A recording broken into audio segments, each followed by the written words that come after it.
찬송가 176장입니다.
박승재 집사님, 우리를 위해서 기도해 주시겠습니다. 대표해서.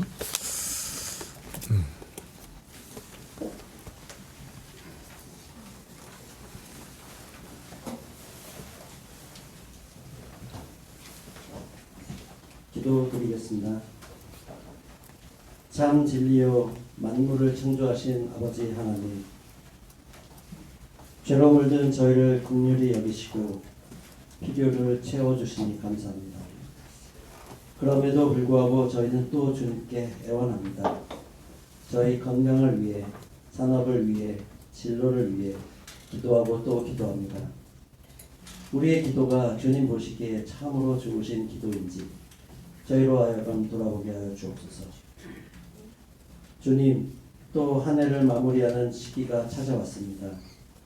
저희로 하여금 올 한 해 저희 삶을 돌아보게 하시고 죄 지은 바를 진심으로 주님께 진실되게 고백하게 하시고 그 죄의 유혹에 빠지지 않게 주님을 더욱더 힘있게 붙들게 하여 주옵소서. 남은 한 해를 잘 살펴 오는 새해에는 참되고 복된 소망을 주님께 간구하는 참된 그리스도인으로 거듭날 수 있도록 저희를 인도하여 주옵소서. 세계 곳곳에 전쟁으로 힘겨운 시간을 겪고 있는 백성들을 위해 기도합니다. 추운 겨울, 추위와 배고픔으로 고통받는 그들의 사정을 주님 잘 아시오니 전쟁이 하루빨리 끝나고 평화가 찾아올 수 있도록 위정자들을 움직여 주시길 원합니다. 또한 이 나라를 위해 기도합니다. 올 한 해 많은 혼란과 변화로 어지러운 환경 속에서 서로 편을 가르며 상대를 품지 않으려 하는 분위기가 팽배해 있어 걱정하지 않을 수 없습니다. 주님, 이 나라가 용서와 화합을 알게 하시고 안정을 빨리 회복하기를 기도드립니다. 주님, 오늘 전하시는 말씀 가운데 저희 눈과 귀를 열어주시고 저희 삶 가운데 그 깨달음이 드러나기를 바라며 이 모든 것 우리 주 그리스도의 이름으로 기도드렸습니다. 아멘.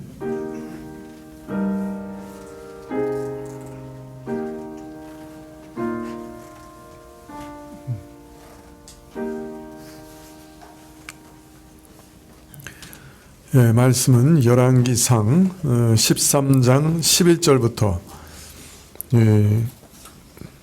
22절까지 교독하시죠. 원래 전체 내용은 32절까지인데요.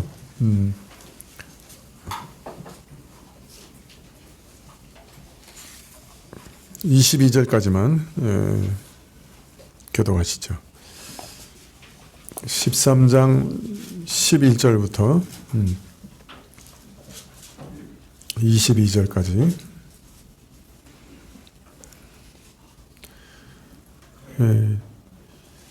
베델에 한 늙은 선지자가 살더니 그 아들들이 와서 이날에 하나님의 사람이 베델에서 행한 모든 일을 저에게 고하고 또 그가 왕에게 고한 말씀도 저희가 그 아비에게 고한지라.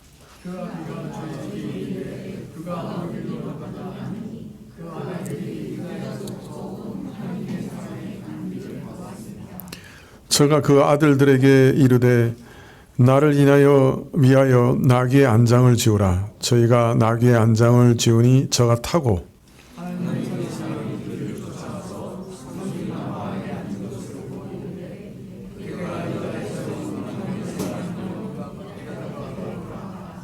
저가 그 사람에게 이르되 나와 함께 집으로 가서 떡을 먹으라.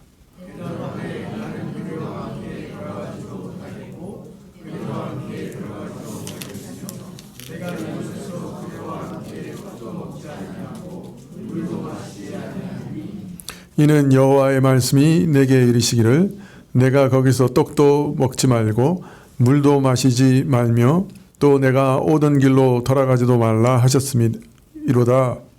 하셨음이로다. 예.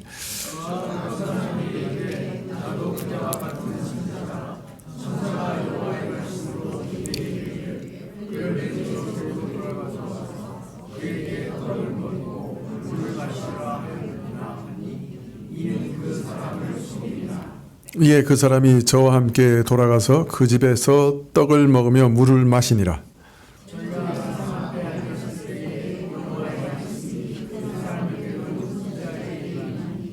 저가 유다에서부터 온 하나님의 사람을 향하여 외쳐가로되 여호와의 말씀에 내가 여호와의 말씀을 어기며 내 하나님 여호와가 내게 명한 명령을 지키지 아니하고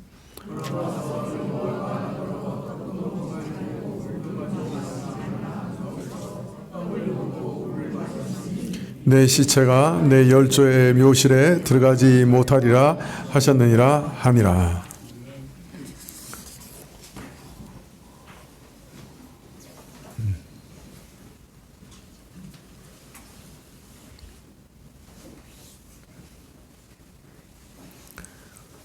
네. 솔로몬의 타락이 이 모든 사건의 배후죠. 예, 솔로몬이 타락하지 않았다면 이런 여러 사건들은 일어나지도 않았을 겁니다. 예, 솔로몬이 교회의 지도자로서 그 책무를 다하지 않고 심지어는 교회의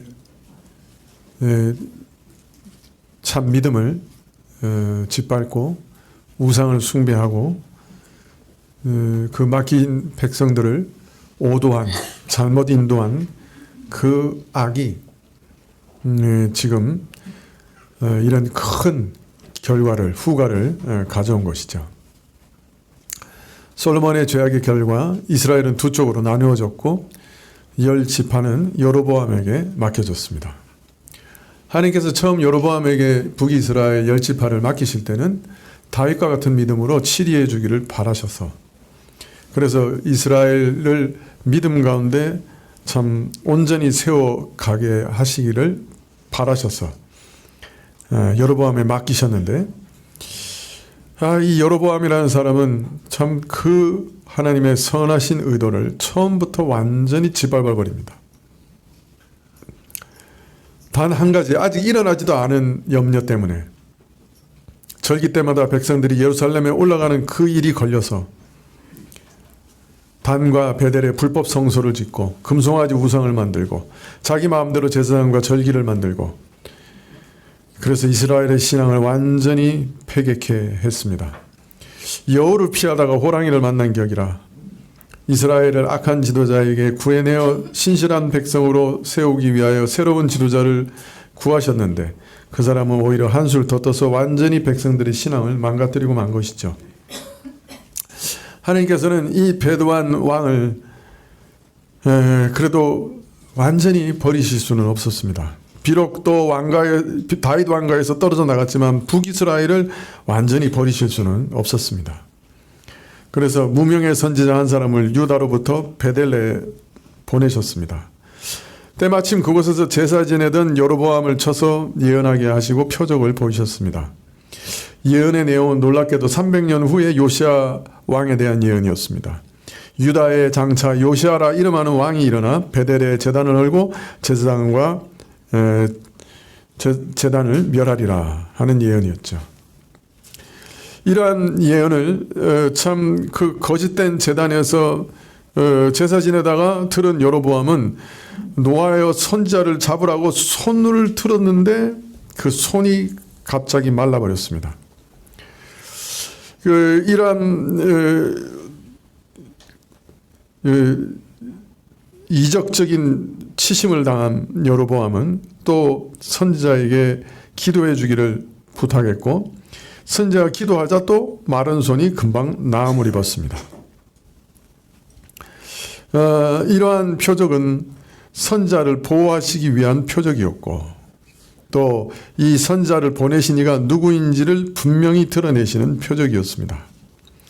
또 나아가서 하나님은 제단이 갈라지는 표적을 보이셨습니다. 선지자의 예언이 참으로 참되다고 하는 것을 바로 그 자리에서 확증하셨던 거죠.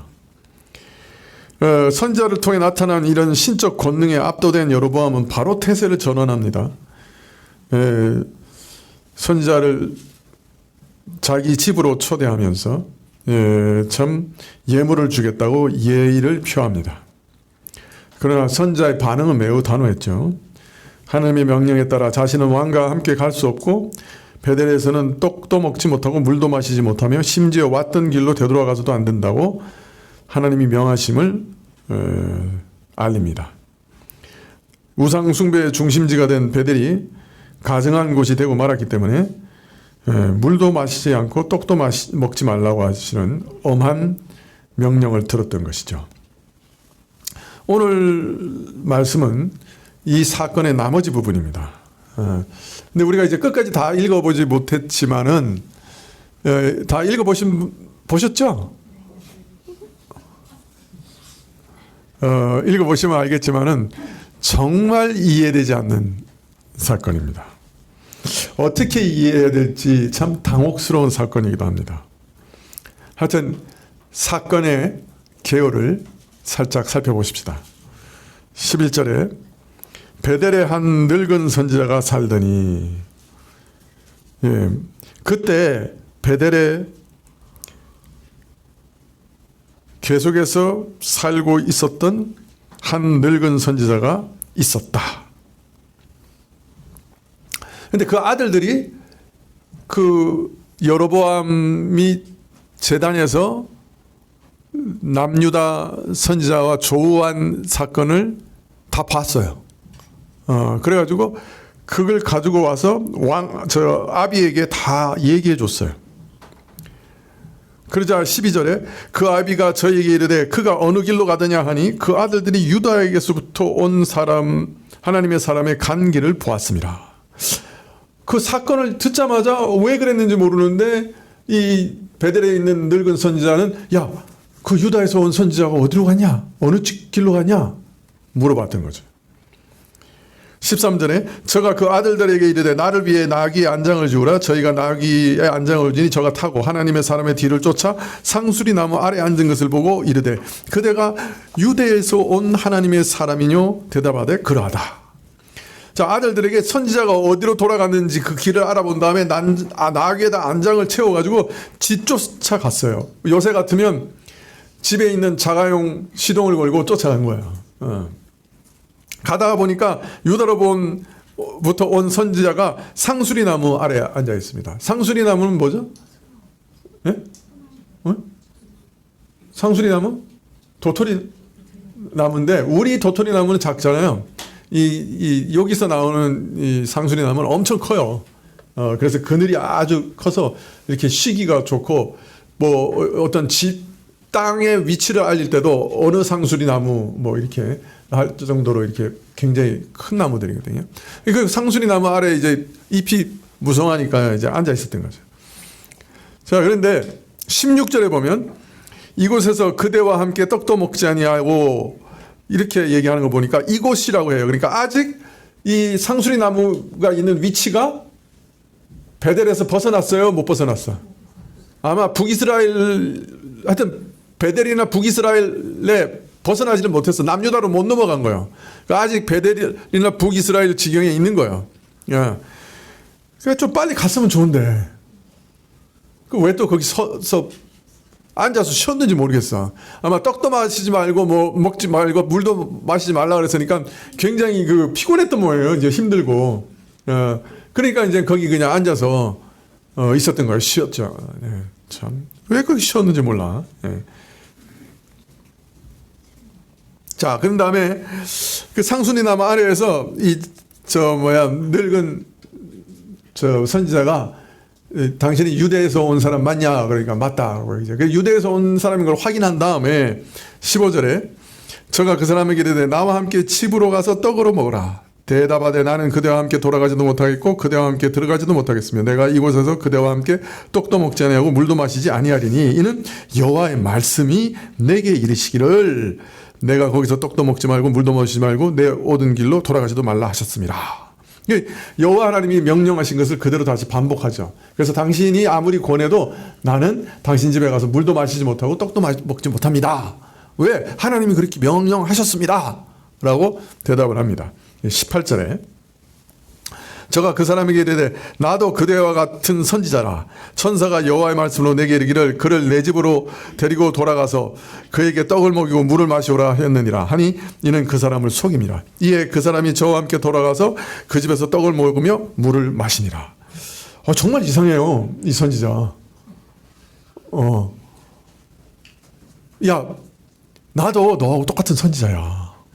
그런데 내가 천사를 봤다. 근데 천사가 너 왔다는 거 알려주면서 너를 초청해가지고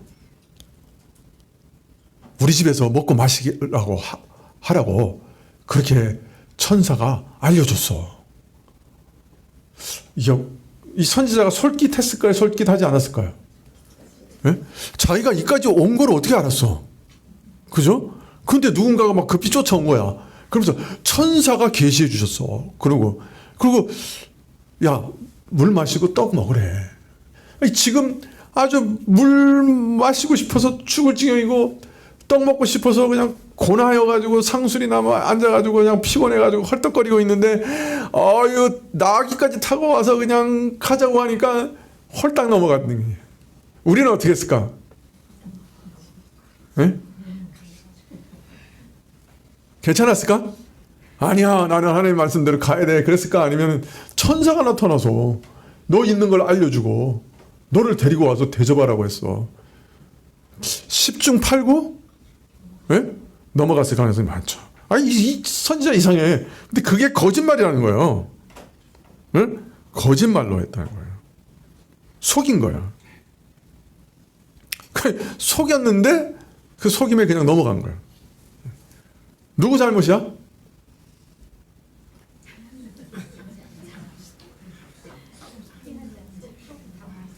속인 게 잘못이야? 확인 안 하고 그냥 간 게 잘못이야? 예. 아, 이상해 이 말씀. 아니, 목사가 말씀 이상하다 그러면 안 되지. 이해하기가 힘들어. 자, 20절. 더 이상한 사건은 저희가 상 앞에 앉았을 때 여호와의 말씀이 그 사람을 데려온 선지자에게 임하니, 이 거짓말하는 선지자에게 하나님의 말씀이 진짜로 임했또. 그 다음에 21절에 저가 유다에서 온 하나님의 사람을 향하여 외쳐가로되 여호와의 말씀에 내가 여호와의 말씀을 어기며 내 하나님 여호와가 내게 명한 명령을 지키지 아니하고 돌아와서 여호와가 너더러 떡도 먹지 말고 물도 마시지 말라고 한 곳에서 떡을 먹고 물을 마셨으니 내 시체가 내 열조의 묘실에 들어가지 못하리라. 이거 속아가지고 온 거야. 그래가지고 이제 식탁에 앉아서 먹고 있는데 맞은편에 앉아있던 그 자기를 속인 선지자에게 하나님의 말씀이 임했어. 그런데 그 말씀이 무슨 내용이냐면 네가 내 명령을 어기 때문에 너 집에 돌아가지 못하고 객사하리라. 죽음의 형벌을 받으리라. 비명 행사할 거다. 자, 23절에는 이 말씀대로 된 거예요. 그냥 그걸 기록하고 있어요. 자기가 데리고 온 선지자가 떡을 먹고 물을 마신 후에 그를 위하여 나귀의 안장을 지우니라. 이에 그 사람이 가더니 사자가 길에서 저를 만나 죽이며 그 시체가 길에 버린 바 되었더니 나귀가 그 곁에 섰고 사자도 그 시체 곁에 섰더라. 그래서 유다 선지자가 또 갈 때는 또 대접을 잘해. 그 나귀에 태워가지고 보내. 이 나귀는 그 당시에는요, 이거 다 거의 그 벤즈 뭐 이런 거예요. 지금 말하면 아주 부자나 타는 아주 그거라고요. 나귀는 아주 고급 그 운반 도구예요. 요새로 말하면 뭐 벤틀리 뭐 이런 거. 그렇죠. 흰 나귀 그러면 도고급스러운 거. 저 뭐야 알자로 시작하는 거.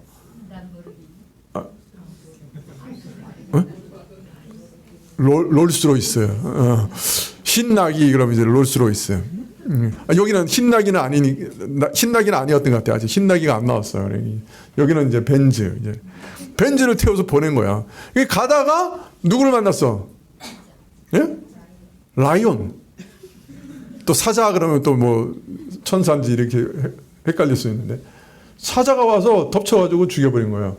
그런데 보통 여러분 사자는 언제 사냥을 해요? 여러분 동물의 왕국 보셨어요?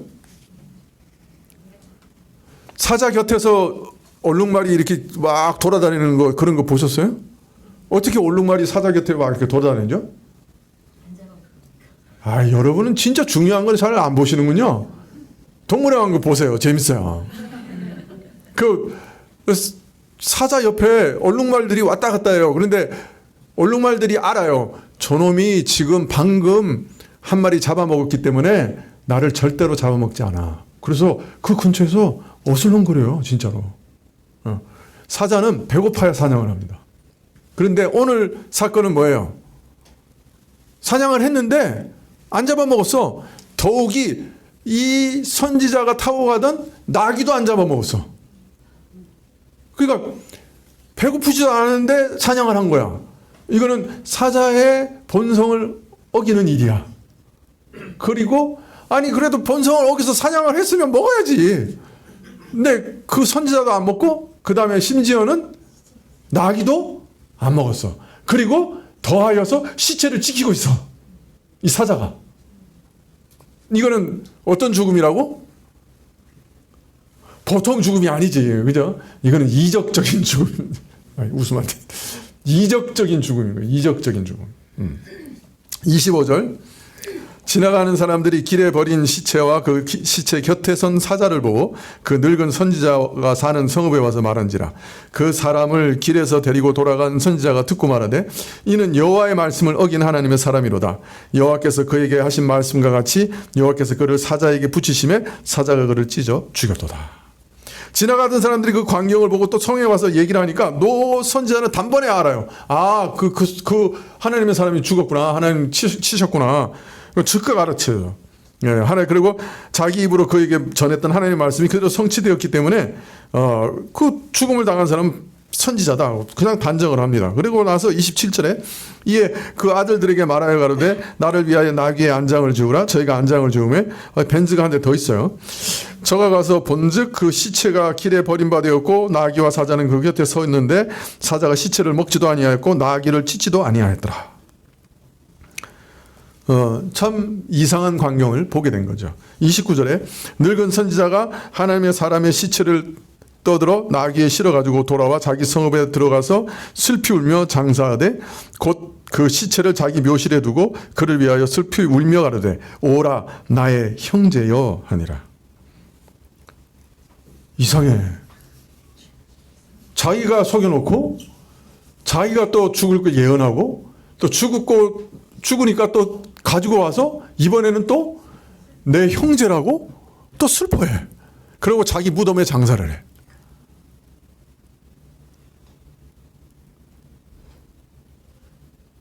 이 정도면 거의 정신병 수준이죠. 종잡을 수가 없어. 그리고 한마디를 해요. 아주 중요한 말을 해요. 31절부터 보면 그 사람을 장사한 후에 저가 그 아들들에게 말하여 가로되 내가 죽거든 하나님의 사람을 장사한 묘실에 나를 장사하되 내 뼈를 그의 뼈 곁에 두라. 그가 여호와의 말씀으로 베델에 있는 단을 향하고 또 사마리아 성읍들에 있는 모든 산당을 향하여 외쳐 말한 것이 반드시 이룰 것입니다. 나중에 자기가 죽거든 선지자와 함께 자기 뼈를 묻어달라 그래요. 뼈 옆에 같이 뼈를 붙여달라 그래. 왜 그랬을까? 네? 자, 여기 한 사람 누웠고 그 옆에 겹쳐서 누워가지고 뼈가 드러날 정도로 오랜 세월이 지나면 그 다음에 그 뼈가 흩어져서 이 뼈가 누구 건지 저 뼈가 누구 건지 분간할 수 있을까 없을까? 그게 왜 중요해?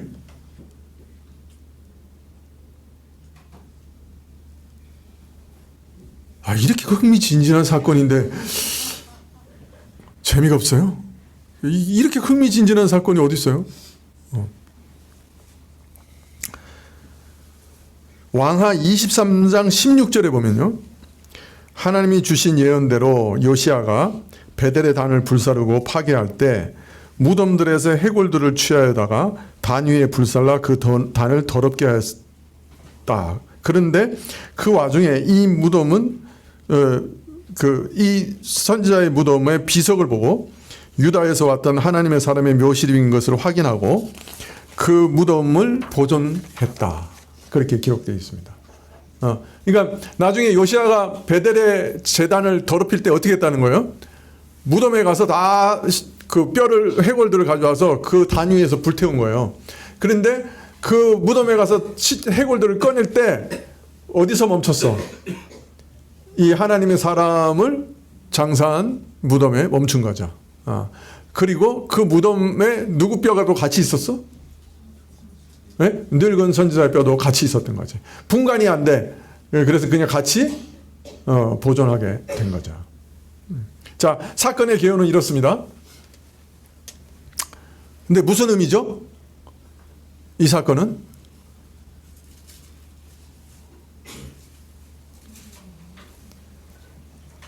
자, 이게 문제예요. 사건의 개요는 알겠는데 도대체 이 사건이 뭘 의미하는지를 모르겠는 거예요.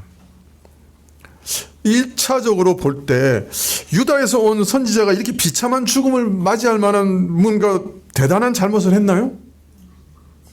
네? 아니 그냥 노선지자 따라가서 먹고 마신 것밖에 없는데 왜 죽어야 되죠?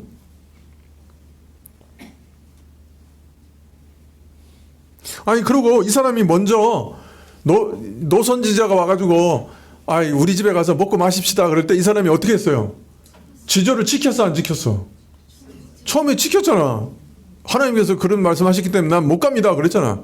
근데 이 노선지자가 거기서 포기하지 않고 거짓말까지 해가지고 데리고 가는 바람에 속아서 한 건데 왜 죽어야 되냐고 라고 질문하실 수 있죠. 네.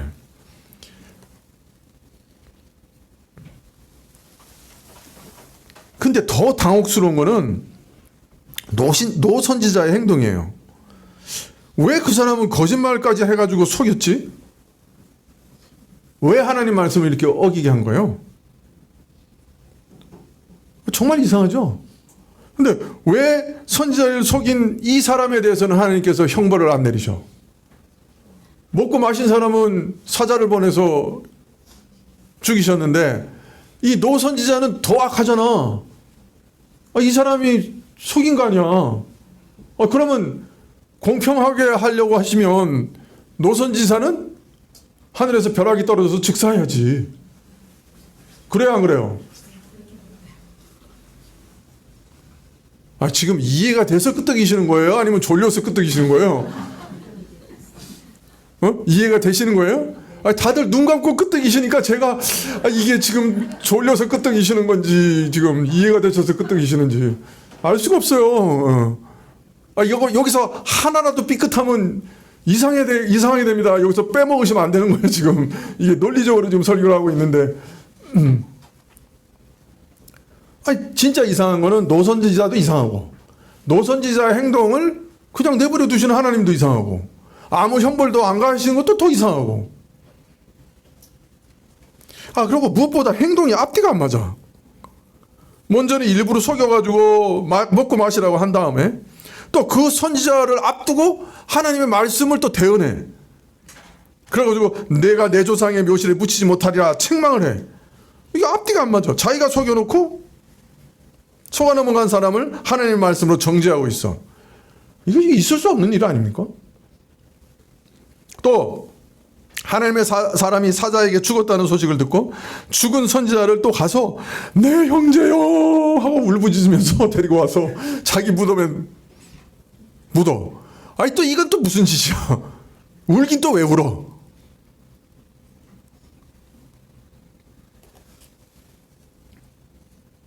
그리고 나중에는 그가 한 예언이 진정으로 이루어질 거다. 또 이렇게 딱 선포하고 그 다음에는 자기도 거기다 묻어달래. 총체적 난국이야. 하나도 이상하지 않은 게 없어.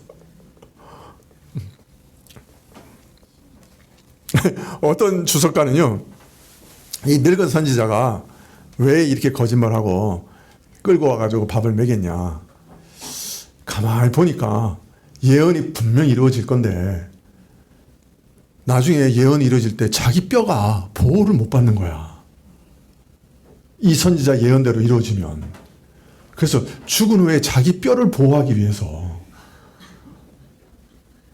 쫓아가서 거짓말을 해서 데리고 와서 죽였다는 거야. 그래가지고 자기 뼈를 보호했다는 거야. 어때요, 이 해석이? 이렇게 해석하는 사람이 꽤 있어요, 진짜로. 네. 이렇게 이상한 해석도 나오는 거는 이만큼 해석하기가 어려운 본문이다 하는 거죠. 자, 이제부터 조심하면 돼요. 자, 유다에서 온 선지자는 어떻게 불렸어요? 하나님의 사람으로 불렸어요. 그러니까 이 사람이 하나님의 참 선지자 맞아요, 틀려요? 맞아요. 그건 틀림없죠. 이제 다음에 늙은 선지자. 늙은 선지자는 어떻게 봐야 돼? 이 선지자의 행동이 어디까지가 진심이고 어디까지가 거짓인 거지? 만약 이 중에 하나님의 명령을 따라서 행한 것이라면 어디까지가 하나님의 명령을 따라 행한 것이고 어디까지가 자기 뜻대로 하는 건지 분간하기가 어려워요.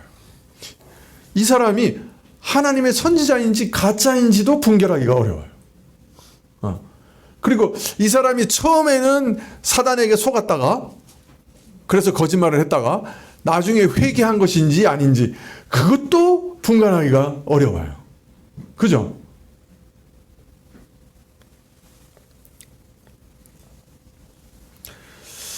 선지자를 속인 것이 스스로 악한 뜻으로 속였고 아니면 마귀에게 속아서 그렇게 속였고 한 것인지 아니면 하나님의 명령을 받아 선지자를 시험한 것인지 그것도 어려워요. 주석학자와 신학자들 사이에 정말 수많은 논쟁이 이 안에 있습니다. 오늘 그거를 다 얘기할 필요는 없고 제가 그걸 다 기억할 만한 기억력도 없습니다. 결론만 말씀드리겠습니다. 좋죠? 예. 아, 시간이 너무 많이 남았네.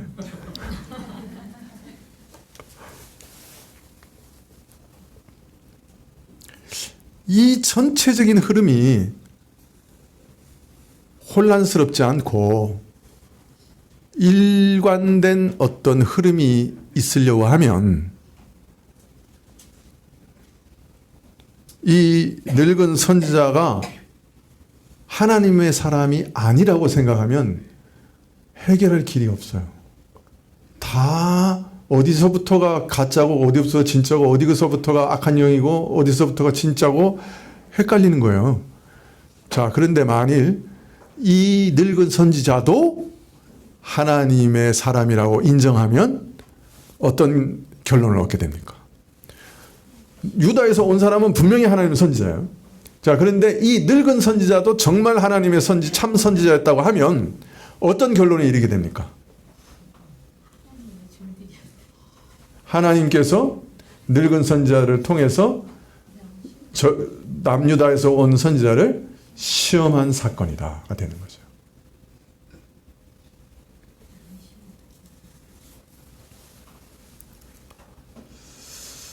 네, 저는 그렇게 봅니다.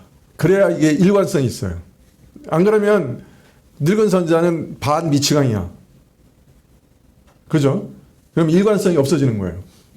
일관성이 있으려고 하면 늙은 선지자도 하나님의 참 선지자야. 그런데 두 가지가 다 병행해서 옳다가 되려고 하면 늙은 선지자는 하나님의 명령을 받아 남유다에서 온 선지자를 시험한 것이 유일한 길이에요. 유일한 해석이에요. 성경에서는 그것도 해석이 없지만은 그러나 해석을 한다면 그게 유일한 해석입니다. 또 유다로부터 온 선지자의 죽음은 노 선지자가 말한 대로 하나님으로부터 받은 말씀에 충실하지 않고 동료 선지자의 말에 넘어가서 천사의 말을 빙자하여 시험한 말에 넘어가서 하나님의 최초 명령을 거스른 데 대한 엄중한 처벌로 이해할 수 있습니다.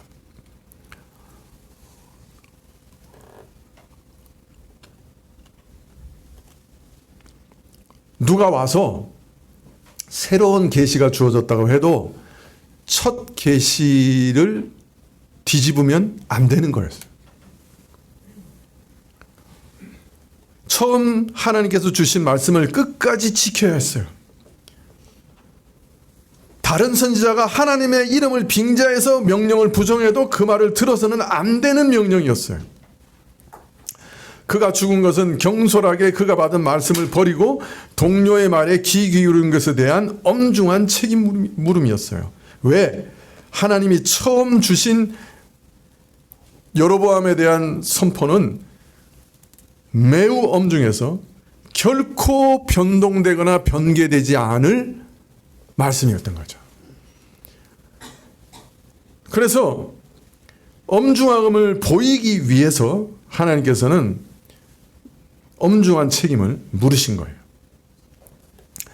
이 말씀은 너무나 엄중했기 때문에 다른 선지자가 다른 계시가 하나님의 이름을 빌어 예언한다고 하자. 그러나 그것은 속이는 말이라 거짓이라. 내가 받은 이 첫 말씀은 움직일 수 없고 돌이킬 수 없는 하나님의 확정적인 뜻이니 다른 누가 와서 무슨 말을 한다고 해도 그것은 다 거짓말이다. 이 사실을 명명백백하게 보이시기 위해 선지자를 죽이신 겁니다. 그래서 노 선지자를 통해 시험하신 일이나 그 이후에 일어난 모든 일들, 우리가 이해하기 참 어려운 모든 일들, 그리고 선지자의 죽음까지 딱 한 가지 메시지만 전하고 있어요. 그게 뭡니까? 유다에서 온 선지자를 통해서 선언하신 하나님의 견고와 말씀은 결코 변개되지 않는 불변의 말씀이다. 그 말을 변경하거나 그 말을 말고 다른 얘기를 하는 것은 다 거짓이다. 누구도 변개할 수 없고 변경할 수 없는 확실한 말씀이다. 이 모든 사건의 유일한 메시지가 바로 그겁니다.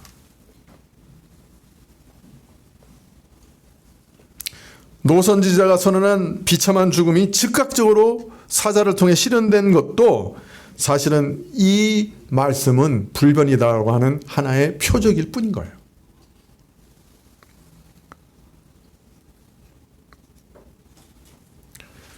노 선지자가 사자에게 죽임을 당한 선지자의 죽음을 슬퍼하면서 자기 묘소에 묻으면서 하나님의 이 선지자가 선언한 이 베델에 대한 단에 대한 모든 선포가 문자 그대로 다 이루어질 것입니다 라고 다시금 확인했던 것도 이 사건의 모든 의미를 이 노 선지자가 잘 이해했기 때문에, 깊이 이해했기 때문에 이 젊은 선지자의 죽음이, 그러니까 이 남유다에서 온 선지자의 죽음이 뭘 의미하느냐, 그가 전한 메시지는 결코 불변이다 하는 사실을 잘 증명하는 일이기 때문에 이 모든 사건이 그걸 잘 이해하고 그것을 다시 확인하면서 자기도 그 무덤에 묻어달라고 했던 것입니다. 따라서 오늘 사건은 여로보암에게 선언하신 이 심판의 말씀이 정말로 돌이킬 수 없는 것이다 하는 것을 모든 사건을 통해서 밝히신 것이고, 여로보암이 범한 이 죄악이 얼마나 무서운 죄악이며 이에 따라 하나님께서 얼마나 진노하시고 슬퍼하셨는가 하는 것을 보이는 사건이고, 타락한 다윗 왕과 이스라엘에 끼칠 악영향을 염려해서 10지파를 찢어내어 맡기신 그 아름다운 뜻을 완전히 짓밟아버린 일에 대해 하나님이 얼마나 진노하시는가 하는 것을 짐작케 하는 사건입니다.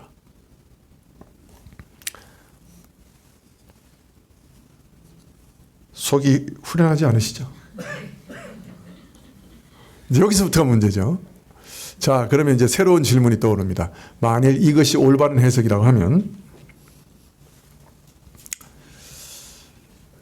이렇게 이해하면 문제는 하나님께서는 자신의 말씀이 결코 변개될 수 없다는 사실을 대대로 각인시키기 위해서, 그죠? 대대로 그 무덤이 있는 거예요. 그 비석이 있고, 그죠? 그리고 노 선지자도 거기 같이 묻혔어. 대대로 증거하고 있는 거예요. 그 무덤이. 여로보암이 만든 이 단이 어떻게 될 것인가 하는 거를. 그렇게 하기 위해서 자신이 보낸 사람의 실수뿐 아니라 그의 죽음까지도 매개로 하셨다. 이거를 우리가 어떻게 이해할 수 있느냐. 그죠? 네. 우선 13장에서 이 유다에서 온 이 선지자를 하나님의 사람으로 16번이나 언급하고 있어요. 이건 매우 이례적인 일이에요. 이렇게 하나님의 사람이라고 계속해서 언급한 일이 없어요. 16번이나 언급하고 있어요. 이 사실을 볼 때 그가 시험에 빠져 죽은 후에도 하나님의 사람이라고 불려요. 예?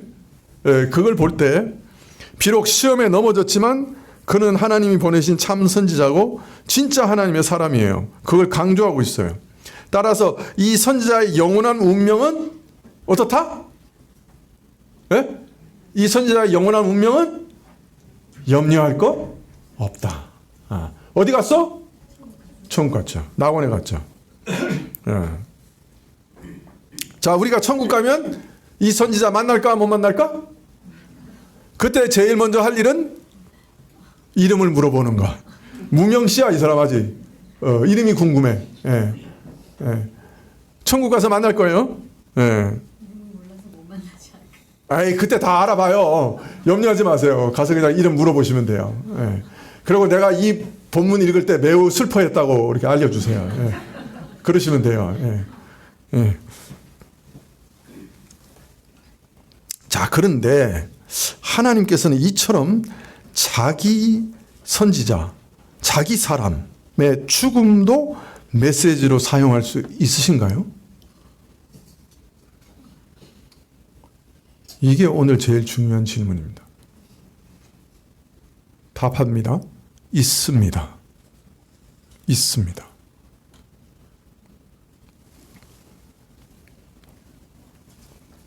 사실 하나님께 부름을 받은 선지자들 중에 고난 당하지 않은 사람은 없습니다.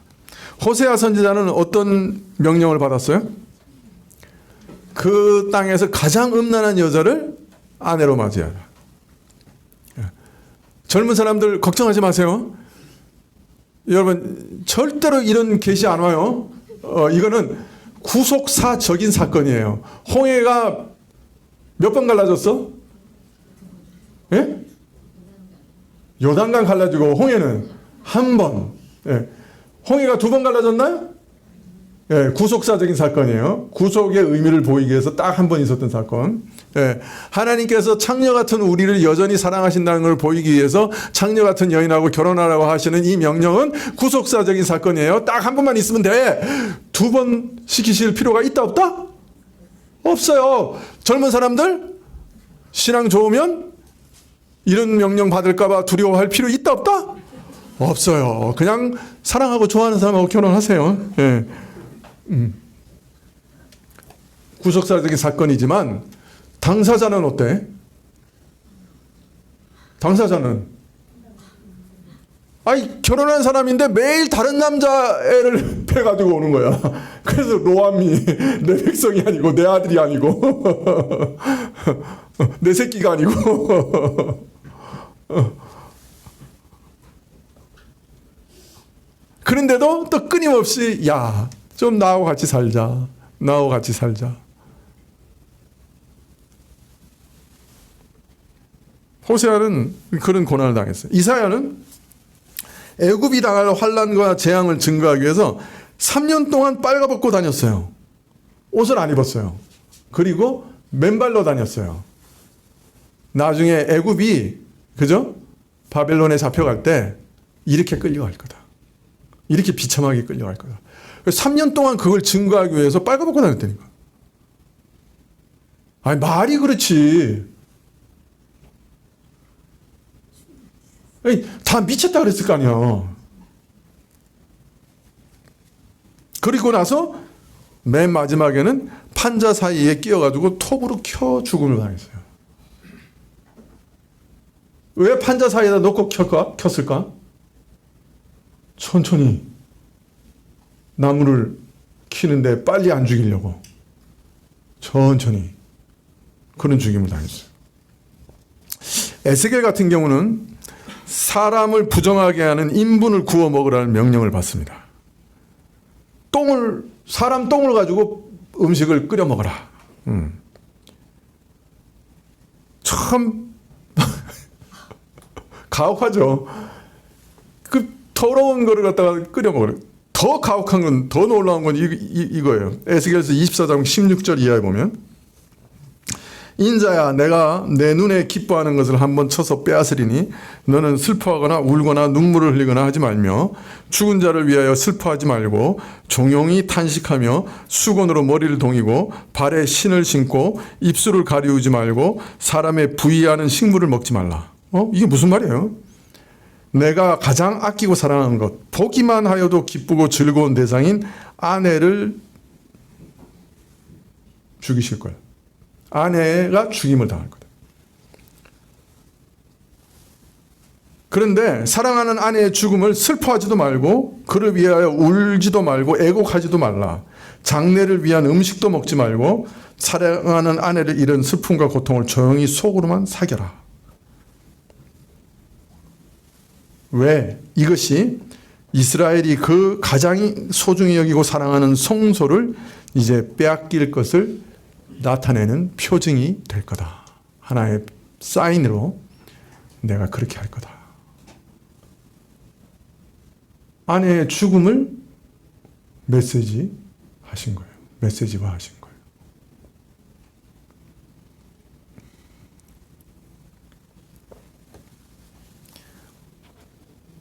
자, 이쯤 되면 아무도 선지자 하려고 하지 않고 신학교 가려고 하지 않을 것 같아요. 네.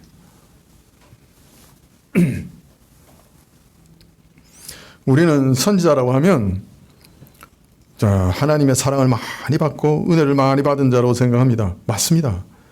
그래서 참 귀한 직분입니다. 그러나 좋기만 한 건 아니었어요. 에스겔은 하나님의 뜻을 증거하기 위해 졸지에 아내를 잃었고, 뭐 아내야 하나님 안에서 죽어서 천국 가서 좋았지만은 에스겔은 남은 사람은 어땠을까? 얼마나 고통스러웠을까?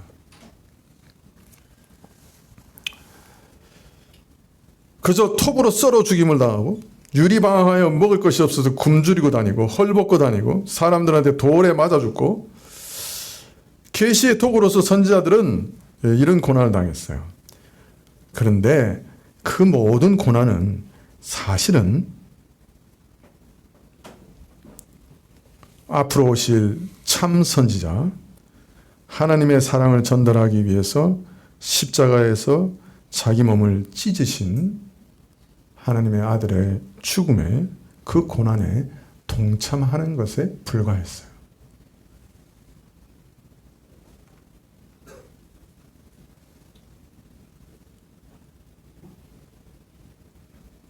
하나님은 자기 가장 사랑하는 아들을 죽이시면서까지라도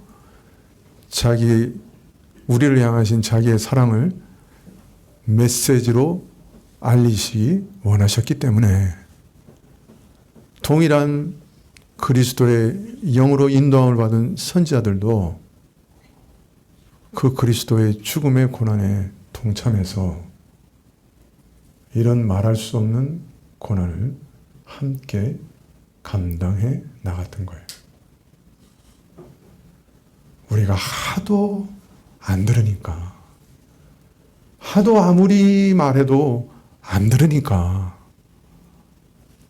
이런 충격적인 사건을 통해서라도 알리시기를 원했고, 그 중에도 가장 충격적인 사건은 자신의 외아들을 십자가에서 찢어서 우리에게 자기의 사랑을 보이신 거예요.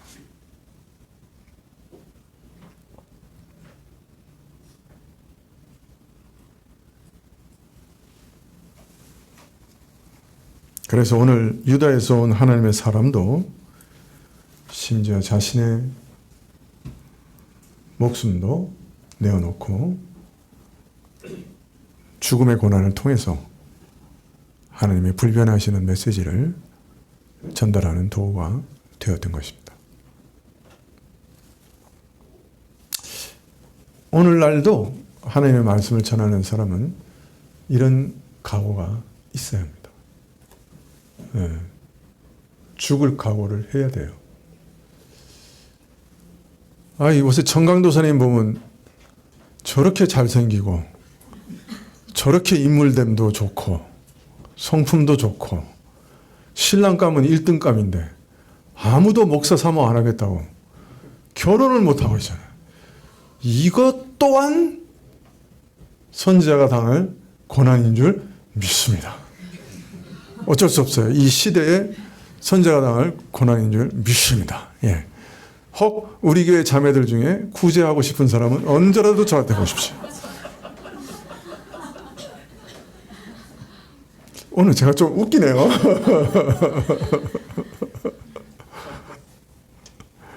말리지 않겠습니다.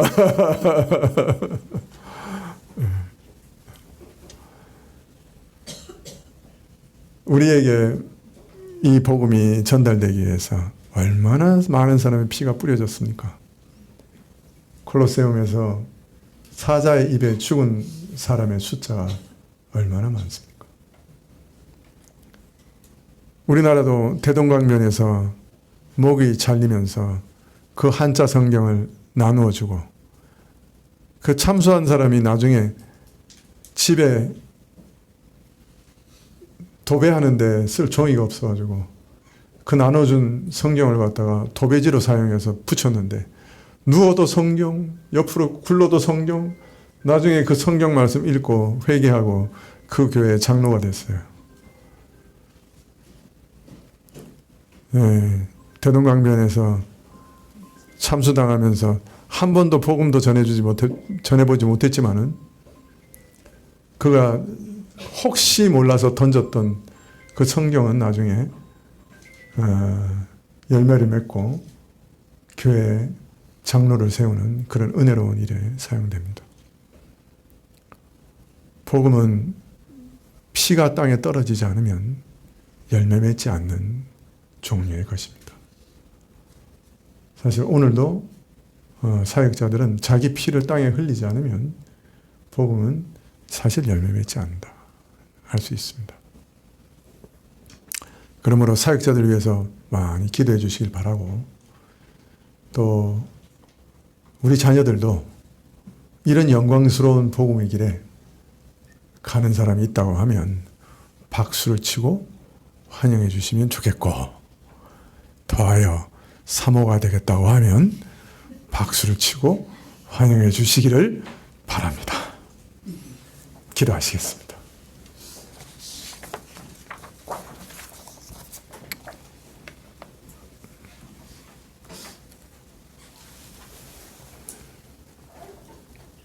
네, 수많은 피 흘림 가운데 주어진 고귀한 복음을 저희가 받았사오니 하나님, 우리가 이 복음에 어찌 반응해야 할지 알게 하여 주십시오. 예수님의 이름으로 기도합나이다. 아멘. 하늘에 계신 우리 아버지시여, 이름이 거룩히 여김을 받으시오며 나라의 임하옵시며 뜻이 하늘에서 이룬 것 같이 땅에서도 이루어지이다. 오늘날 우리에게 일용할 양식을 주옵시고, 우리가 우리에게 죄 지은 자를 사하여 준 것 같이 우리 죄를 사하여 주옵시고, 우리를 시험에 들게 하지 마옵시고 다만 악에서 구하옵소서. 대개 나라와 권세와 영광이 아버지께 영원히 있사옵나이다. 아멘.